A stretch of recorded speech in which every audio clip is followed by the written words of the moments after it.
Isabelle Iturburu, la sentence est tombée pour la joker de Marie-Sophie Lacaro.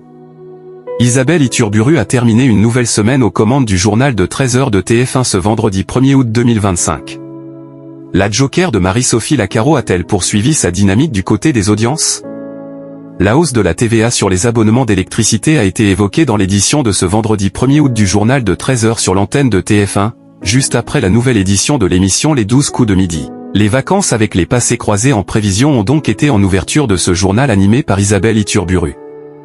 La guerre en Israël et la famine chez les Gazaouis ont ensuite complété le sommaire. En fin d'édition, la découverte d'une jungle au cœur de la ville et la promenade au cœur de la Crète ont enchanté les téléspectateurs. Isabelle Iturburu toujours aussi puissante. Du côté des audiences, le journal de la Une a réuni en moyenne près de 4,51 millions de personnes ce vendredi 1er août 2025 sur l'antenne de TF1 entre 12h58 et 13h41, soit 43% de part de marché auprès des 4 ans et plus. Le rendez-vous de l'information n'a pas flanché face à la concurrence et est resté largement leader. Par rapport à la semaine passée, le JT est stable.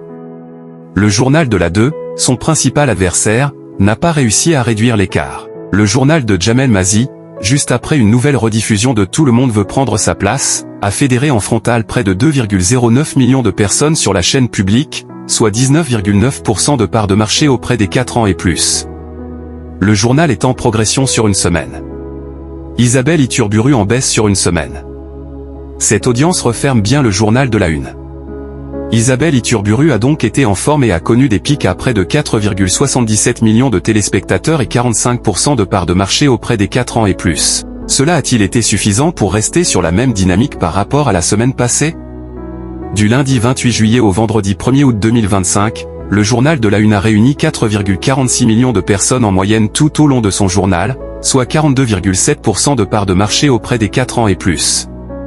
La sentence est tombée, le rendez-vous de l'information a perdu un peu plus de 235 000 fidèles en une semaine, et a égaré 0,7 points de part de marché.